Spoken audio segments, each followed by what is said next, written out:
Hello everyone, welcome back to our channel. तो चलिए शुरू करते हैं हम लोग आज की यानी कि 5 जून 2024 की करंट अफेयर्स की क्लास। तो सभी लोग जुड़ जाइए जल्दी से, हम लोग शुरू करेंगे आज की क्लास।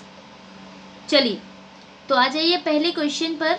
आप सभी के सामने फर्स्ट क्वेश्चन है आज की क्लास का। हाल ही में कौन ग्रीन डे की बेटर न्यूट्रिशन ब्रांड की ब्रांड एम्बेसडर बनी है? ग्रीन डे के बेटर न्यूट्रिशन ब्रांड की ब्रांड एम्बेसडर बनी है। इसके ऑप्शंस हैं आलिया भट्ट, पीवी सिंधु, कियारा आडवाणी या सानिया मिर्जा। तो इसका सही आंसर है आप सभी का option B, PV Sindhu. PV Sindhu green day के बेटर न्यूट्रिशन ब्रांड की ब्रांड एम्बेसडर बन गई हैं। ठीक है, नेक्स्ट क्वेश्चन है आप सभी के सामने। हाल ही में एशिया के सबसे अमीर व्यक्ति कौन बने हैं? इंपॉर्टेंट क्वेश्चन है, लगा लीजिए। एशिया के सबसे अमीर व्यक्ति कौन बन गए हैं? तो इसके ऑप्शंस हैं मुकेश अंबानी, रतन टाटा, गौतम अडानी या इनमें से कोई नहीं। तो इसका सही आंसर है आप सभी का ऑप्शन सी, गौतम अडानी। ठीक है, गौतम अडानी एशिया के सबसे अमीर व्यक्ति बन गए हैं। इन्होंने मुकेश अंबानी को पीछे छोड़ दिया है। पहले मुकेश अंबानी थे फर्स्ट नंबर पर, अब गौतम अडानी आ गए हैं। ठीक है, तो मुकेश अंबानी को ये पीछे छोड़कर पहले नंबर पर आ चुके हैं। उसके बाद अगर हम गौतम अडानी की भारत में बात करें, मतलब पूरे भारत में ये कौन से नंबर पर हैं? सॉरी, भारत कह रहे हैं, भूल गए, एक सेकेंड। पूरे विश्व में, भारत नहीं पूरे विश्व में ये कौन से नंबर पर हैं? तो अगर हम विश्व की बात करें तो ये 11वें नंबर पर आ जाते हैं। ठीक है, हाँ 11वें नंबर पर ये आ जाते हैं। 11वें नंबर के विश्व में 11वें नंबर के सबसे अमीर व्यक्ति हैं और एशिया के पहले सबसे अमीर व्यक्ति हैं। दूसरे नंबर पर एशिया में बात करें तो मुकेश अंबानी हैं। ठीक है, ये एशिया में दूसरे नंबर पर हैं, दूसरे नंबर पर हैं। ठीक है, एशिया में ये दूसरे नंबर पर आ चुके हैं। और अगर हम इनकी विश्व की बात करें तो ये विश्व में 12वें नंबर पर हैं। विश्व में ये 12वें नंबर पर हैं। ठीक है, मुकेश अंबानी। क्लियर? तो आप लोग ये भी याद रखिएगा, एशिया के भी और विश्व के भी। ओके, चलिए अगला क्वेश्चन देखते हैं। नेक्स्ट क्वेश्चन आप सभी के सामने। हाल ही में आक्रामकता के शिकार बच्चों का अंतर्राष्ट्रीय दिवस कब मनाया गया है? तो इसके ऑप्शंस हैं 1 जून, 2 जून, 3 जून या 4 जून को।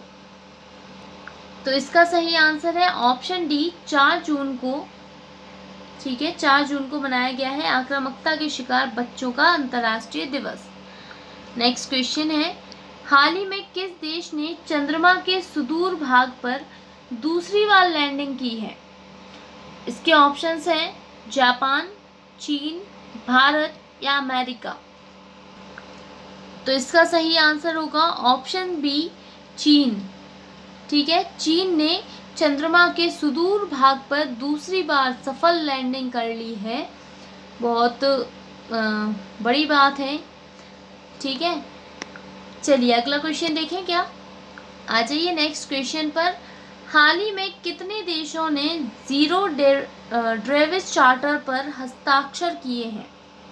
जीरो ड्रेविस चार्टर पर हस्ताक्षर किए हैं। ऑप्शंस हैं 10, 6, 12 या 11।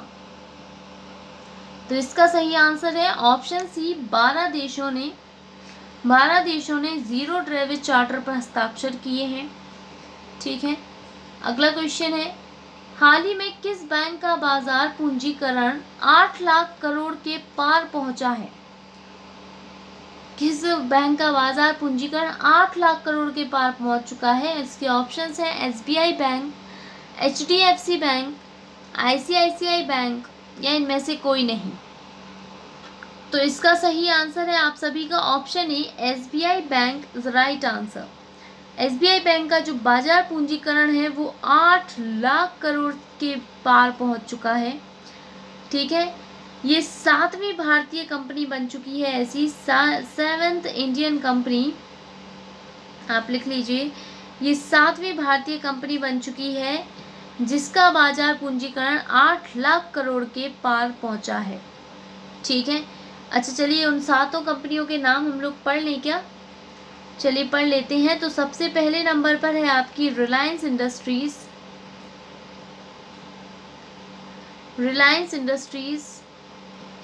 ठीक है, दूसरे नंबर पर है Tata consultancy, Tata consultancy.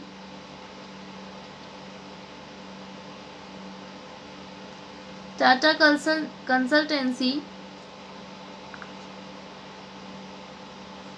Okay, तीसरे नंबर पर है आपका HDFC बैंक। जगह थोड़ी कम है इसलिए मैं थोड़ा यहाँ वहाँ लिख दे रही हूँ, HDFC बैंक। चौथे नंबर पर है आपकी Bharti Airtel services, Bharti Airtel services, Bharti Airtel services. ठीक है, उसके बाद है आपकी 5वें नंबर पर है इन्फोसिस, इन्फोसिस। और 6वें नंबर पर है ICICI बैंक, ICICI बैंक। ठीक है, और 7वें नंबर पर तो आपकी SBI बैंक आ ही चुकी है। ठीक है, तो ये 6 ऐसी कंपनियां, ऐसी भारतीय कंपनियां, ये 6 भारतीय कंपनियां हैं। ठीक है, तो 6 ऐसी भारतीय कंपनियां जिनका जो बाजार पूंजीकरण है वो 8 लाख करोड़ के पार पहुंच चुका है। ठीक है, चलिए SBI बैंक की स्थापना कब हुई थी? तो इसकी स्थापना कब हुई थी? 1 जुलाई 1955 में। याद रखिएगा इसको, 1 जुलाई 1955 में। और इसका जो हेडक्वार्टर है वो मुंबई में है। कहाँ? मुंबई में।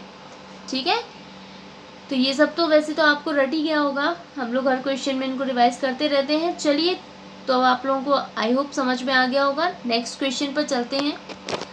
अगला क्वेश्चन है, हाल ही में किस क्रिकेटर ने क्रिकेट के सभी प्रारूपों से संन्यास की घोषणा की है?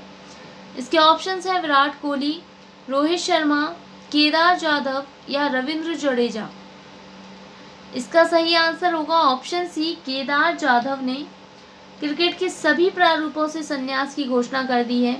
ठीक है, कौन कौन से प्रारूप होते हैं? T20 है, ODI है, और टेस्ट सीरीज़ है, IPL है। तो ये कुछ प्रारूप होते हैं क्रिकेट के। तो इन सभी प्रारूपों से संन्यास की घोषणा कर दी है केदार जाधव ने। अच्छा, हमने अभी हाल ही में इससे पहले एक क्वेश्चन ऐसा ही पढ़ा था, किसी और क्रिकेटर ने भी सभी प्रारूपों से संन्यास ले लिया है, उसका नाम क्या है?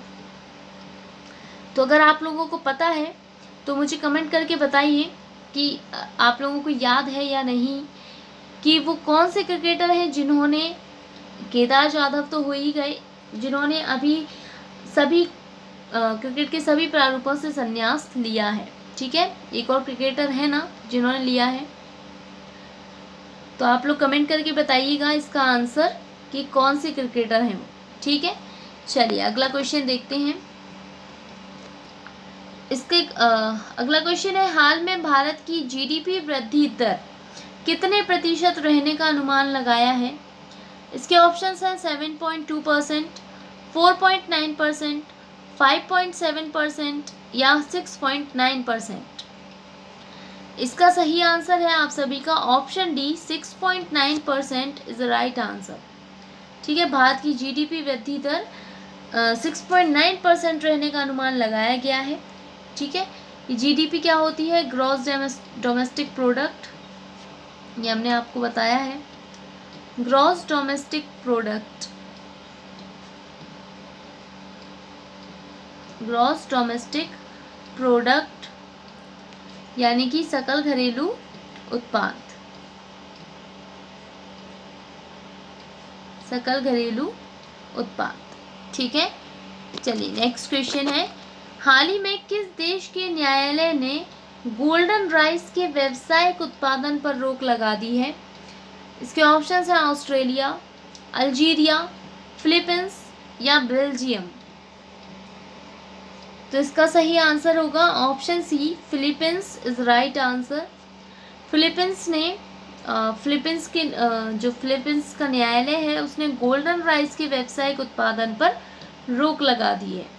ठीक है, next question, Helen Mary Roberts किस देश की अल्पसंख्यक महिला ब्रिगेडियर बनी है? हेलेन मैरी रॉबर्ट्स किस देश की अल्पसंख्यक महिला ब्रिगेडियर बनी है? इसको याद रखिएगा, इंपॉर्टेंट क्वेश्चन है। ऑप्शंस हैं बांग्लादेश, ब्रिटेन, चीन या पाकिस्तान।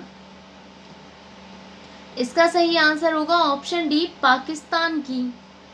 पाकिस्तान की हेलेन मैरी रॉबर्ट्स हैं जो अल्पसंख्यक महिला ब्रिगेडियर बनी है। ठीक है, अगला क्वेश्चन है आप सभी की स्क्रीन पर, हाल ही में संपन्न लोकसभा चुनाव में कितने मतदाताओं ने मतदान किया है? तो इसके ऑप्शंस हैं 585 मिलियन, 642 मिलियन, 864 मिलियन या 497 मिलियन। इसका सही आंसर है आप सभी का ऑप्शन बी, 642 मिलियन। 642 मिलियन मतदाताओं ने लोकसभा चुनाव में मतदान किया है। ठीक है, चलिए अगला क्वेश्चन है आप सभी के सामने, शांगिला संवाद